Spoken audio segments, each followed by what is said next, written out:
Hello friends, are के academy में आपका स्वागत है। आज बात करेंगे पाठ समापन कौशल की। आइए देखते हैं पाठ समापन कौशल क्या है। जब छात्र अध्यापक पूर्व नियोजित पाठ को निर्धारित कक्षा समय के अनुसार पढ़ाता है ताकि वह शिक्षण लक्ष्यों की प्राप्ति कर सके, इसके लिए पाठ को सही समय पर शुरू तथा समाप्त करना आवश्यक होता है। देखिए इसमें क्या कहा जा रहा है, जैसे कि माइक्रो टीचिंग चल रही है, सूक्ष्म शिक्षण चल रहा है, उसमें क्या है 6 मिनट का आपको समय दिया जाएगा। उसी 6 मिनट के समय में आपको जो भी स्किल होता है उसको पूरा करना होता है। यहाँ बात की जा रही पाठ समापन कौशल की, तो इसमें क्या करना है, आपको बस ये ध्यान रखना है कि किस तरीके से आप अपने जो पाठ होगा उसको शुरुआत करेंगे और किस तरीके से अपने पाठ को आप समाप्त करेंगे। तो इसमें बहुत ज़्यादा सोच विचार करने की ज़रूरत नहीं है, क्योंकि आपको 6 मिनट का टाइम मिल रहा है। तो इस 6 मिनट के टाइम में आप देखिए आप क्या करेंगे, आप जो भी आपका टॉपिक हो उस टॉपिक से आप या उस टॉपिक को आप स्पष्ट करेंगे, ठीक है, स्पष्टीकरण करेंगे।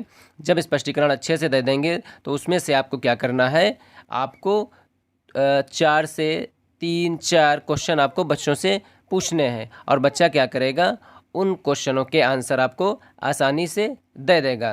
ठीक है, ये तो माइक्रो टीचिंग में हो गए। लेकिन जब बड़ी कक्षा में यानी जो परंपरागत शिक्षण में जब हम पढ़ाने के लिए पहुंचते हैं तो वहाँ पर क्या होता है कि किस तरीके से हम अपने प्लान को स्टार्ट करते हैं, किस तरीके से अपने प्लान को हम समाप्त करते हैं, इसकी नॉलेज होना या इसके बारे में जानकारी होना बहुत ही ज़रूरी होता है। अगर हमें अपने पाठ को सही समय पर समाप्त नहीं कर पा रहे हैं तो क्या होगा, हम बहुत सी चीज़ों को छोड़ देंगे क्लास में, है ना।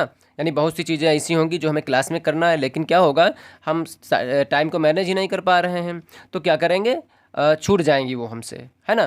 तो इसमें निर्धारित समय यानी एक समय हमें देखना है, उस समय में हमें जो हमारा टॉपिक होगा उस टॉपिक को पूरा करना बहुत ही ज़रूरी होता है। आइए बात करते हैं कौशल के घटक की। तो सबसे पहले इसमें आता है पाठ के मुख्य बिंदुओं को सुसंबद्ध करना। इसमें 3 चीज़ें बहुत ही महत्वपूर्ण हैं। सबसे पहले प्रश्न पूछना, ठीक है, कथन कहना और श्यामपट्ट सारांश विकसित करना। ये छात्र अध्यापक सीख रहा है। पहले वो प्रश्नों को किस तरीके से पूछेगा ये सीख रहा है, कथन क्या किस तरीके से वो कहना है ना, उसको सीखेगा, और श्यामपट्ट सारांश किस तरीके से विकसित होगा इसको भी वो सीख जाएगा।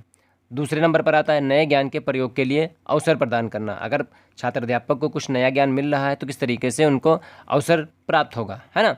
पूर्व ज्ञान को नए ज्ञान से जोड़ना, किस तरीके से जो पूर्व ज्ञान होगा बच्चों का उसे नए ज्ञान से किस तरीके से वो जोड़ता है, ठीक है, ये भी वो सीख जाएगा। फिर उसके बाद अर्जित ज्ञान को भावी अधिगम से जोड़ना, ठीक है। तो ये जो चीज़ें होती हैं कौशल के घटक, ये छात्र अध्यापकों के लिए होती हैं, ठीक है। थोड़ी सी महत्वपूर्ण है, थोड़ा सा ध्यान से इसको पढ़िएगा, समझिएगा, ठीक है। आई होप जो कुछ बताया जा रहा है, जो कुछ समझाया जा रहा है, इनको आप लोगों ने अच्छे से समझा होगा। आइए बात करते हैं कौशल के उद्देश्य की। तो सबसे पहले इसमें निर्धारित समय अवधि में पाठ को समाप्त करने की क्षमता विकसित करना, है ना। दूसरा क्या इसमें है, विषय से अर्जित ज्ञान को भावी अधिगम से जोड़ने में छात्र अध्यापक को निपुण बनाना। यानी किस तरीके से आपको पाठ शुरुआत करनी है, किस तरीके से आपको पाठ समाप्त करना है, ये क्षमता जो है छात्र अध्यापक में विकसित हो जाएगी। दूसरे नंबर पर इसमें आया है भावी अधिगम से जोड़ने में छात्र अध्यापक को निपुण बनाना, ठीक है। जो अर्जित ज्ञान होगा उसे भावी अधिगम से जोड़ने में छात्र अध्यापक को निपुण बनाना, ये कौशल के प्रमुख उद्देश्यों में शामिल होते हैं। तो आई होप जो चीज़ें बताई गई हैं आपको उन चीज़ों को आपने अच्छे से समझा होगा, ठीक है। बस इसमें यह ध्यान रखिए कि किस तरीके से आप अपने पाठ को स्टार्ट करेंगे और किस तरीके से आप अपने पाठ को समाप्त करेंगे। उम्मीद है दोस्तों वीडियो आपको बहुत पसंद आई होगी, ठीक है, और बहुत ही अच्छे तरीके से इसको समझा होगा। तो दोस्तों वीडियो पसंद आई हो तो लाइक करिए, चैनल पर नए हो तो सब्सक्राइब करिए, दोस्तों में शेयर करिए और कमेंट्स बॉक्स में अपने कमेंट्स दीजिए। Thank you.